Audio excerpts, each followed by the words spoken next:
Oi, oi! Hoje a gente está aqui com a Vanessa e a Amanda para trazer um conteúdo bem legal para vocês sobre o pós-obras, os problemas que a gente mais encontra no pós-obras e como que nós projetistas podemos fazer, né, meninas, para tentar minimizar isso e tentar trabalhar em equipe, todo mundo, a fase de projetos, a fase de execução, vocês no pós-obras, para fazer um trabalho legal e cada vez mais diminuir, né, esses problemas com pós-obras que a gente vê que é uma grande dor para os empreendedores. Então, primeiramente, boa tarde, apresentem-se, fiquem à vontade, muito bem-vindas. Obrigada, Su. Então, eu sou a Vanessa, proprietária da estúdio juntamente com a Amanda. Nós temos uma empresa especializada em atendimentos pós-obra e nós conversamos recentemente com a Suelen da importância de trazer o feedback do pós para o pré, né? Que então seria para a fase de projeto, porque muitas das vezes o que acontece no pós-obra não é repassado nem à equipe de obras e nem aos projetistas.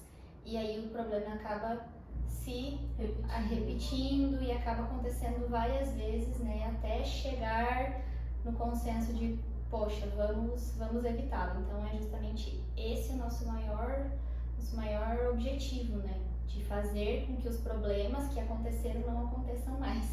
Então, através de um diagnóstico bem detalhado, de um diagnóstico bem minucioso, nós conseguimos chegar a o que foi o causador do problema pós-obra e nós, com os nossos atendimentos, temos conseguido trazer bastante feedback para a área dos projetistas. Então, acredito que são setores que têm que andar muito interligados, tanto o pós-obra quanto o setor de projetos, o setor de qualidade, porque um sem o outro não funciona e não faz sentido. Quer complementar alguma coisa? É a questão do planejamento, né? A gente fala, se tivesse um pouco mais de planejamento nas coisas, talvez não aconteceria isso no pós-obra. Claro que o pós-obra não é só isso, né? Não é só erro ou falha ou faltou pensar em algo. A gente sabe que são pessoas trabalhando, a gente sabe que são materiais, a gente sabe que depois que todo mundo entra no edifício, quando o edifício começa a rodar, que as coisas podem aparecer, então mitigar 100% não existe, né? Mas diminuir, pelo menos, a gente tem certeza que com esse trabalho a gente consegue fazer obras cada vez melhores. Com certeza. Para resumir, assim, para quem ainda não conhece a empresa de vocês, o que uma empresa que trabalha com pós-obras é responsável, faz, traz para o cliente hoje, assim, no geral? No geral, o que a nossa empresa faz é o gerenciamento do setor. Então, desde o recebimento da ocorrência, o contato com o usuário, o diagnóstico do problema. Então, a pessoa entra em contato, tem uma infiltração. Então, nós vamos até o local, fazemos o diagnóstico, orientamos o reparo, direcionamos a equipe, se é uma equipe interna da construtora, se vai ser uma equipe terceirizada, quem que vai estar envolvido no processo. Muitas das vezes também acionamos os especialistas, né? No seu caso, a consultoria ali que tem ajudado bastante também. Então, a gente faz um diagnóstico e traz todo mundo para a mesa, ó, estamos aqui, vamos resolver. E geralmente tem dado muito certo, com o melhor custo-benefício possível. A gente sabe que o pós-obras é um setor que gasta bastante dinheiro, então é bem caro, porque nunca é só um reparo hidráulico que tem que fazer. Tem que mexer com pintura, às vezes tem que indenizar móvel.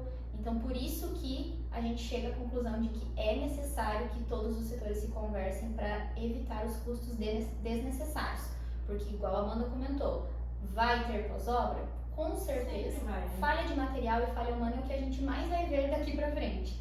Mas, o que a gente puder evitar, em questão de prejuízo, a gente precisa evitar, né? Porque às vezes o lucro da construtora vai todo diluído só em indenização pós-obra.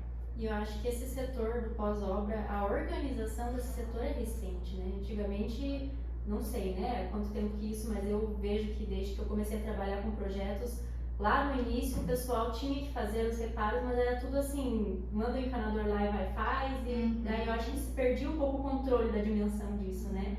A gente tendo esse controle de vocês do pós-obra, acho que fica bem mais fácil da gente tentar minimizar esses custos, né? Até porque a gente consegue fazer métricas daí, né? Então a gente planilha tudo. Então esse mês foram quantos atendimentos de reparos hidráulicos, quantos atendimentos de algum outro problema que aconteceu. Então a gente consegue mensurar o que mais está acontecendo em tal edifício ou para uma construtora como um todo. A gente consegue também fazer essas métricas para passar para eles, né? Então, olha, vocês gastam mais nessa parte, então é nessa parte que a gente precisa ter uma atenção maior. Exato, e é só a gente tendo essa métrica que a gente consegue melhorar, né? Senão a gente não sabe pra onde ir. Exatamente. Senão acaba apagando incêndio, né? Isso. Ah, veio uma ocorrência, vamos lá resolver. Veio outra ocorrência, vamos lá resolver. E não sabe nem para onde está indo e por quê. Então, o maior intuito do setor é trazer esse feedback e essas métricas, justamente como a Amanda falou, para podermos entender quanto que a construtora está gastando com o pós-obra, onde que está a maior incidência e ter um plano de ação. Então, o maior objetivo é ter um plano de ação. Então, no que a gente vem conversando atualmente, o nosso plano de ação é entrar em contato com projetistas e levar o feedback. Porque muitas das vezes, né, conversando justamente com você e com outros colegas da área, nós vemos que não tem o feedback. Então, o projetista fica projetando no escuro, vamos dizer assim, né? Por mais que ele vá até a obra ou acompanhe as etapas da obra da execução, ele não sabe da utilização, que é a fase mais importante para qualquer projetista. O projetista ele tem que pensar na utilização, além da construção, né? Então aí a gente vem trazendo esse feedback e vem tendo resultados muito legais. A gente até tenta muito, assim, por exemplo, principalmente quando a gente tem sistemas um pouco mais diferentes. Implantei um sistema de água de chuva lá, ou uma piscina com um monte de coisa, terminou a obra, a gente tenta ir atrás, pede se pode visitar, ver se tem algum registro, mas se não, se a gente não... E às vezes a gente tem que insistir para conseguir chegar lá.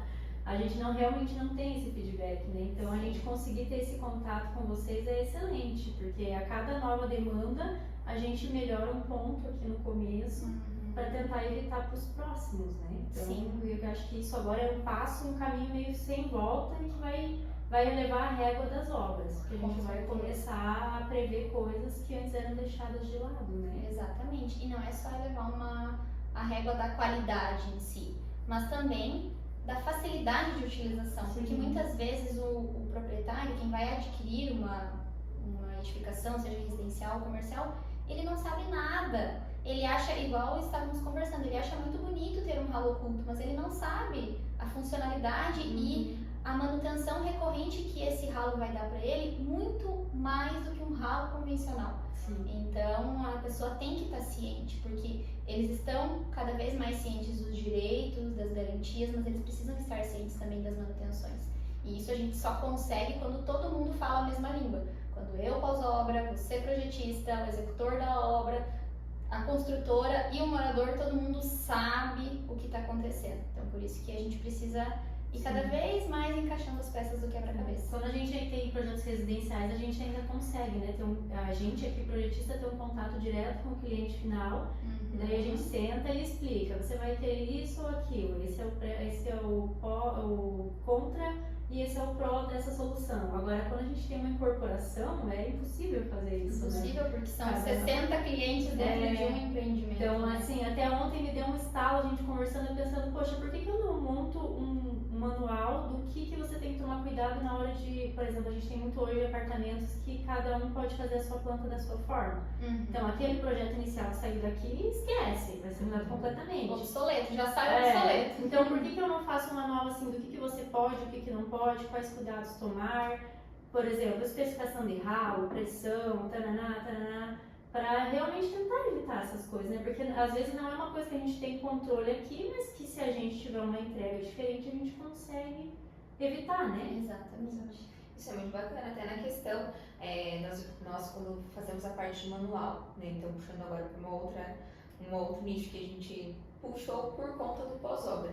Quando as pessoas instalam, às vezes, equipamentos que não vão funcionar. Então, eu quero um chuveiro lindíssimo, maravilhoso, mas a pressão não vai ser suficiente, não vai funcionar. Eu quero uma torneira, não vai funcionar. Então, isso o morador precisa saber, porque muitas das vezes ele não sabe, ele compra tudo antes, e aí quando vai chegar na instalação não funciona. E aí volta pra nós, não tá funcionando, e a gente tem que explicar que não é bem assim. Ele fala, mas ninguém me avisou, né? Então, é um círculo, né? Sim. Todo mundo precisa conversar, todo mundo precisa estar ciente das coisas para que isso não aconteça.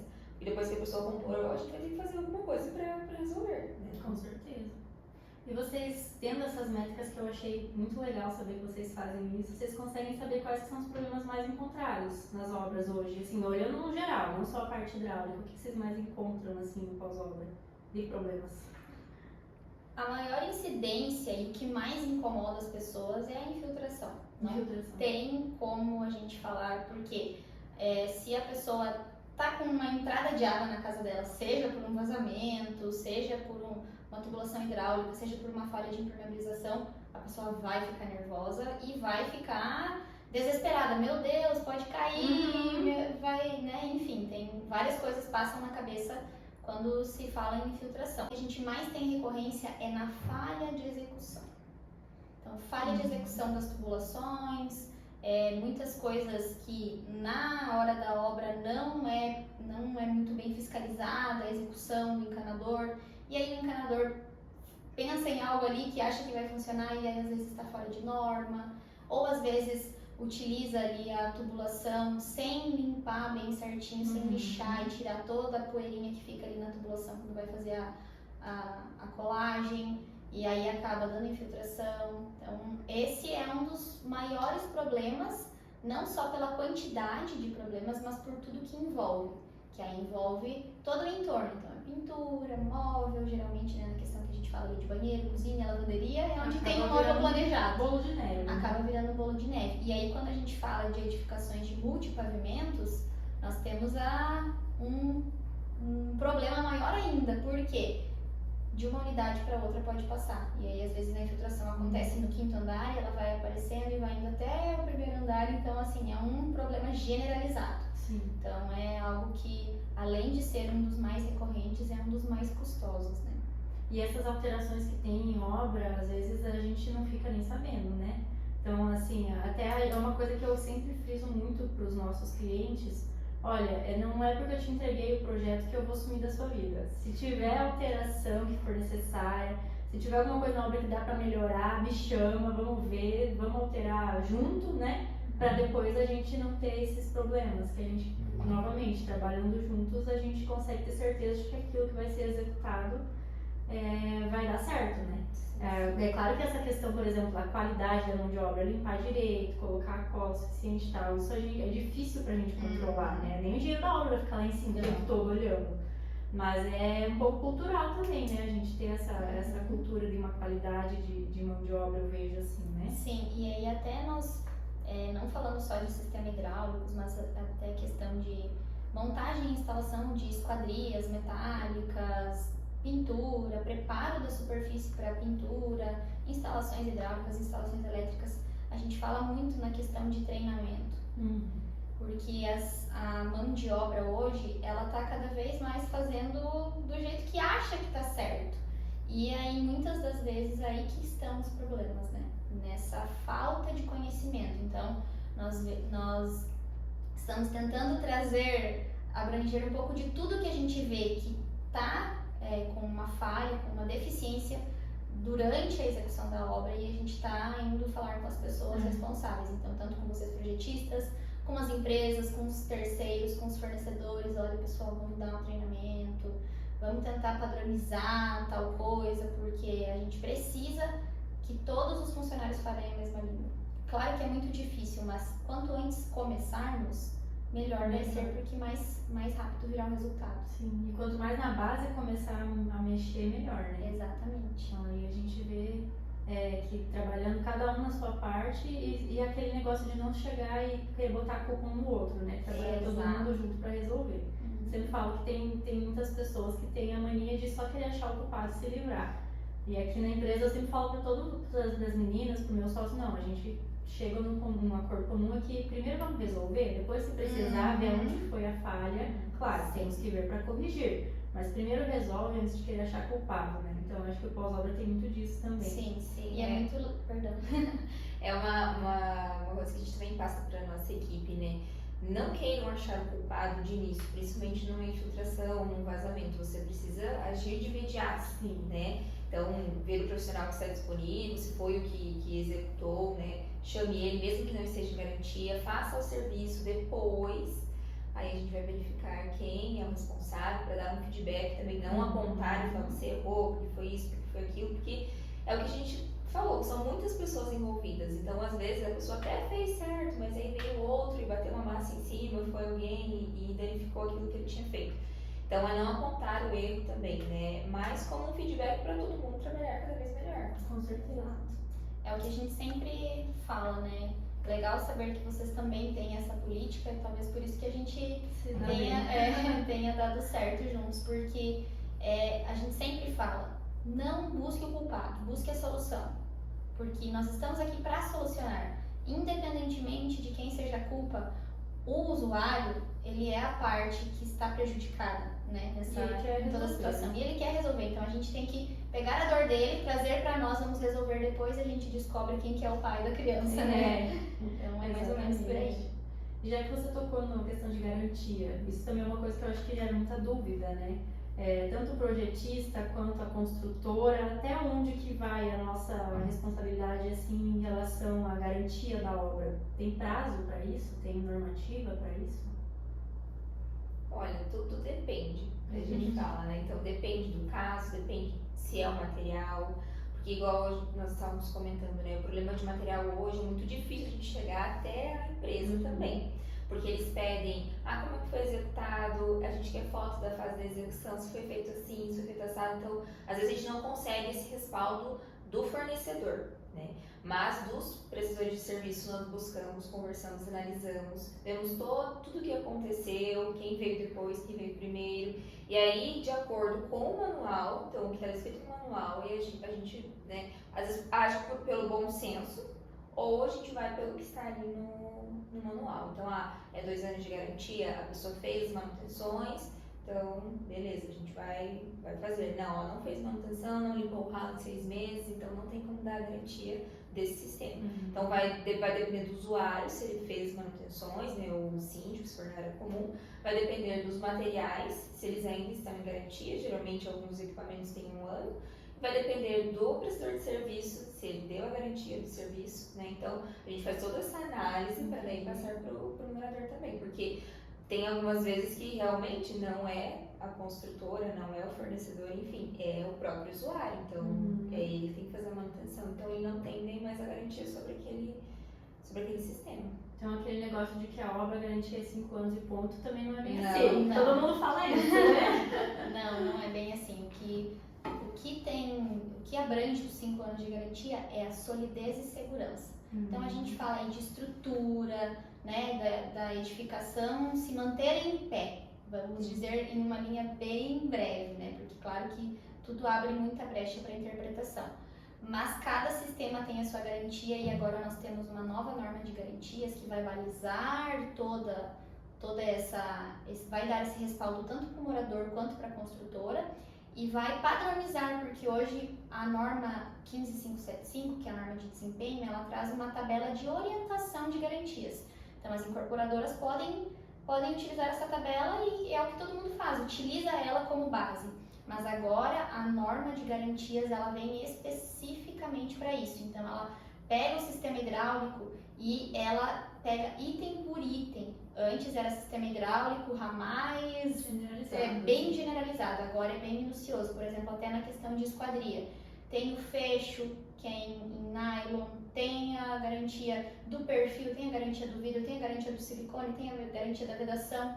Então cada item, cada componente do sistema bem detalhadinho e cada um tem a sua garantia, porque cada material trabalha de um jeito diferente e tem uma vida útil diferente. Então não é justo eu dar 5 anos de garantia para um sistema que os elementos e componentes dele não vão chegar a esses 5 anos de garantia. Então não é justo, né?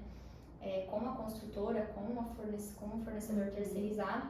Então agora a gente caminha para um rumo que é o mais certo da garantia, justamente por conta dessa nova norma. Vai balizar bem melhor, né? Os serviços, as responsabilidades de cada um também. Não fica aquele escuro, né? Que o pessoal não sabe exatamente quem que vai arcar com aqueles custos, então vai ficar mais fácil para analisar, né? Exatamente. Até a nova norma fala bastante sobre os projetistas. Então, os projetistas que não sabem, eles vão precisar estudar mais, entender mais sobre o funcionamento da obra, porque se for constatado que foi uma falha de projeto, os projetistas vão começar a ser responsabilizados também. Então, essa nova norma também traz os projetistas para a mesa, né? Vamos trazer para o nosso meio, traz o projetista para a obra e para o pós-obra.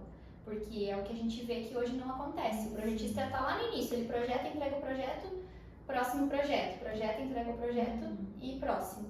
Agora todo mundo vai ter que conversar mesmo, né? Isso até é uma coisa que hoje a gente sempre gostou de trabalhar dessa forma, mas normalmente os acompanhamentos que a gente faz em obra é meio que assim, por nossa conta de graça, digamos assim, porque se você for querer oferecer um serviço de acompanhamento que vai gerar um custo extra lá no começo, o pessoal ainda tem muita resistência em pagar esse custo.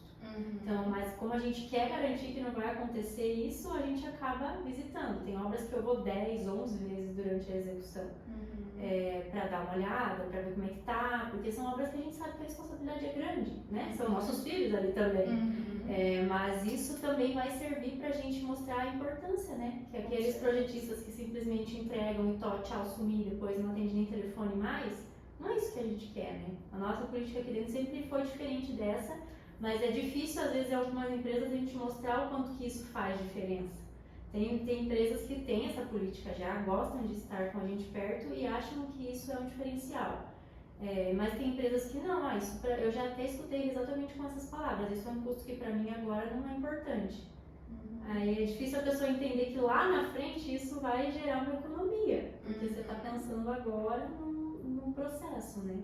Até não sei se vocês têm, em média, assim, na cabeça, quantos por cento do valor de uma obra você gasta depois com o pós-obra. É difícil mensurar, né? Mas bem difícil mensurar, mas até ontem estávamos em um encontro no Sinduscom, falando em algo ali em torno de 3 a 5% da obra, e dependendo da obra eu ainda falo que esse valor é pouco. Então, o que as construtoras têm feito, elas já têm considerado no custo global da obra um valor específico para pós-obra. Então lá tem o lucro, tem os custos, tem os materiais, tem a mão de obra e tem o pós-obra também, porque tem gerado grandes prejuízos justamente porque não temos controle sobre o material e a mão de obra 100%, né? Estamos suscetíveis à falha, é uma profissão bem desafiadora, então executar uma obra é algo muito desafiador, exige muito planejamento, exige muito conhecimento, tem muitas normas disponíveis para fazer a consulta e muitas normas que fazem ali a obrigação de executar de tal forma que muitos engenheiros não conhecem, né? Temos aí na construção civil mais de 1000 normas que balizam a execução de uma obra, então é bem complicado e não tem como exigir que o profissional saiba de tudo isso, por isso que a gente fala de equipes multiprofissionais que se completam. E a gente percebe que mesmo quem trabalha, sei lá, 30 anos no mercado, sempre tem coisa para aprender, né? Nunca para. Até porque as coisas vão mudando também, né? Você não pode ficar sempre na mesma, né? Vão ficando obsoletas. E a gente até fica com bastante interesse, assim, porque, igual eu falei, é uma coisa que para nós, esse interesse do feedback, do pós-obra, para nós é recente, mas que a gente adorou, assim, a gente achou sensacional e a gente quer estar presente.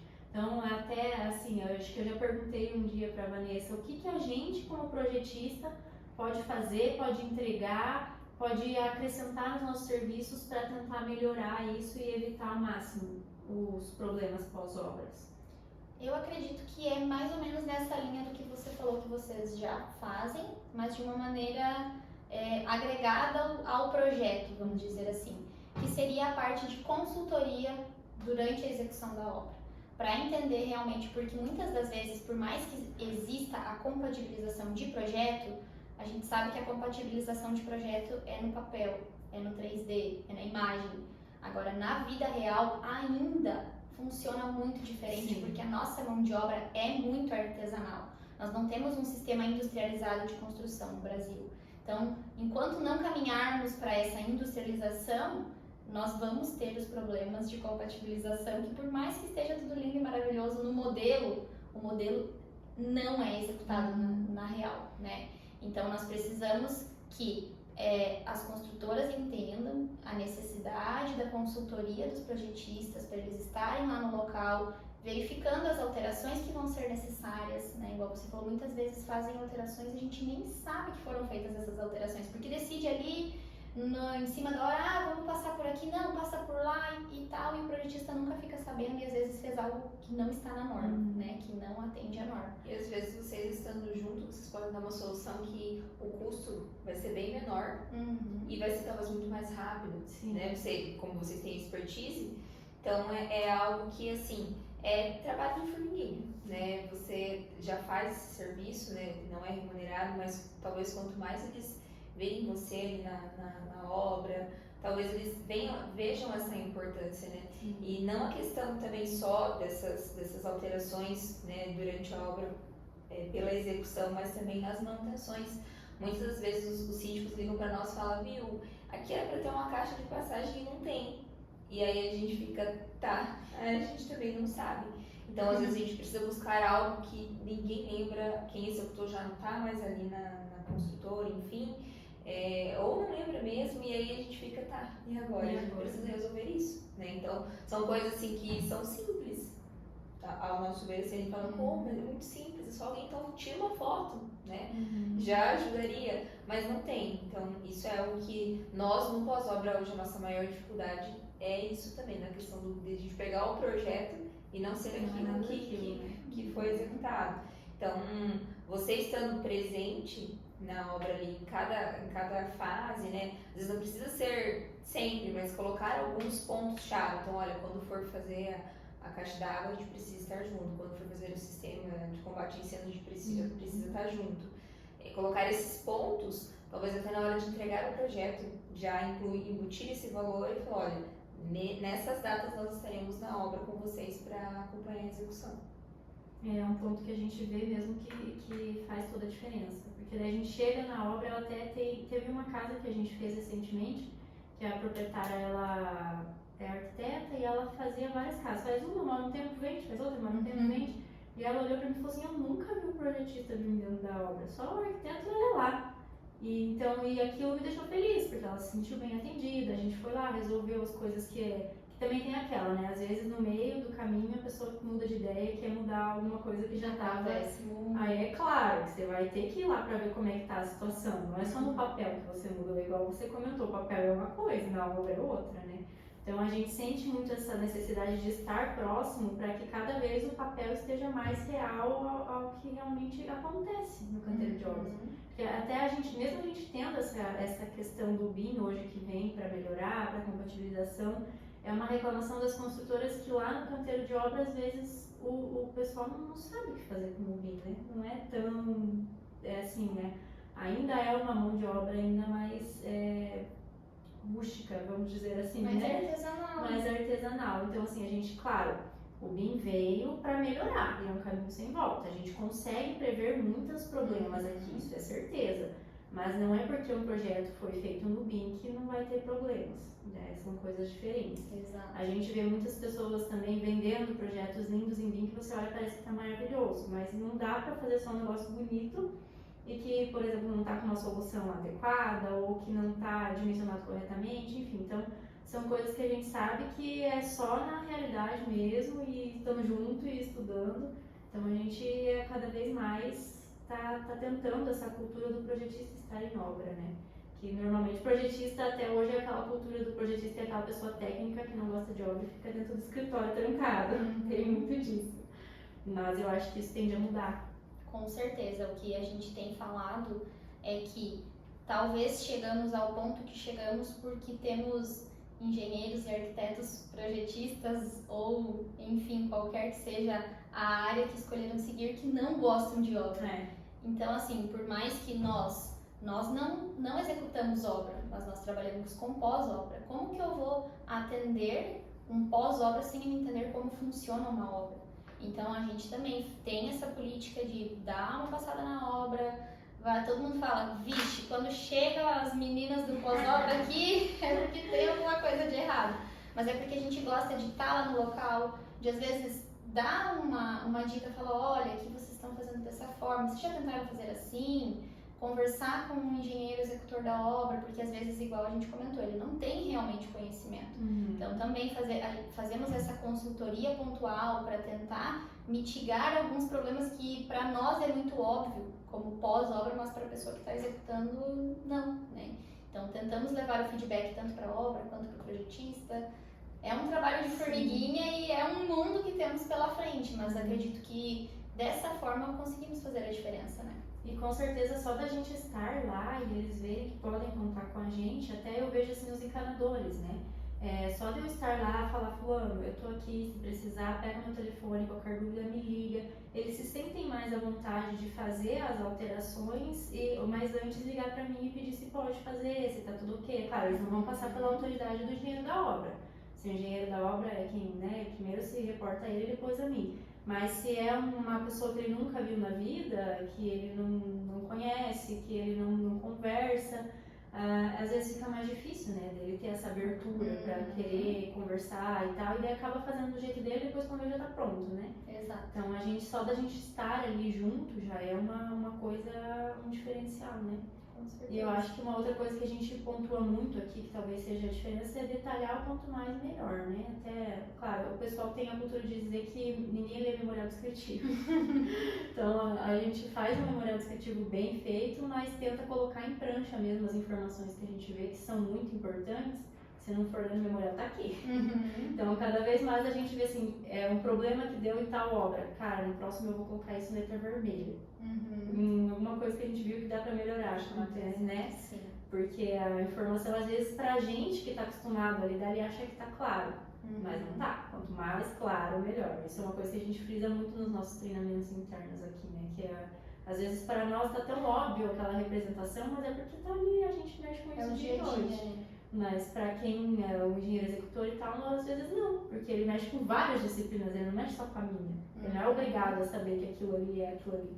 Então, acho que seriam esses dois pontos, né? Um detalhamento, uma especificação bem feita e acompanhar, né? Realmente depois o caminhar das coisas, ver o que pode melhorar nos próximos. A gente é um caminho, assim, um passinho de formiguinha que estamos começando agora, mas que esperamos que ainda evolua bastante esse Com processo. certeza, daqui 5, 10 anos vamos conversar e ver, né? Com Nossa, certeza. como que o que a gente, aquela pequena ação que a gente fez lá no passado, hoje trouxe frutos muito grandiosos, né, para a construção civil como um todo. Com certeza. Então é isso, meninas. Eu agradeço muito a conversa de vocês. Eu acredito que foi muito produtivo, não só para mim, mas como todos os projetistas que vão estar assistindo, saberem que isso é importante, a gente está em obra, a gente está junto, a gente não ficar preso dentro do escritório, né? E vocês também sempre contar com a gente começar a fazer essa união de equipes, né? Legal. Agradecemos o convite, agradecemos também a sua abertura quando, né, decidimos conversar sobre isso, porque temos também muita resistência com profissionais que às vezes falam, não, meu projeto é assim e o meu projeto é ótimo, o que você quer me dar de feedback? Nunca ninguém me deu feedback. Então a gente agradece o seu posicionamento, é muito legal a forma que vocês lidam aqui na Aqua, né, com os projetos, com as obras, com as consultorias pós-obra também, que tem sido bem importante, né, para ajudar a solucionar quando a gente não vê um norte, não vê o que pode ser feito. E também ficamos à disposição, somos super abertas, nós sempre comentamos que quem quiser vir até nós, estamos abertas, temos muita coisa para compartilhar, porque às vezes a gente não consegue ir até todo mundo. Sim. Mas quem vier até nós vai encontrar a porta aberta, vamos trocar ideias, vamos conversar. E com certeza, de toda a conversa que temos com outro profissional da mesma área, sempre a gente vai conseguir tirar uma coisa importante, algo para agregar tanto na empresa quanto no dia a dia da obra. Então é muito importante esse contato e essa comunicação que temos com os outros. A gente fica muito feliz também. Muito obrigada. Obrigada, Amanda. Obrigada. Ficamos disponíveis, igual a Vanessa falou. E é uma questão, assim, para que todos possam evoluir juntos, né? Então não é para ninguém colocar defeito no trabalho do outro, né? Então é para aprender. Porque muitas das vezes a gente está lá na obra e a gente fala, por que fizeram isso? E aí, se a gente perguntar pra você, por que você fez isso? Você vai responder pra nós. A gente vai falar, a gente não tinha pensado dessa forma. Então, muitas vezes é mais uma questão de falta de comunicação entre os profissionais, né? E mais dedução. E aí, por isso que fica, às vezes, essa rixa, quando a Vani fala que a gente chega e fala, vieram colocar defeito. Não, a gente vai entender o que está acontecendo para que a gente possa resolver todo mundo junto, né? Então, ficamos à disposição para que possamos crescer juntos cada vez mais. E é isso. Obrigada, gente. Obrigada.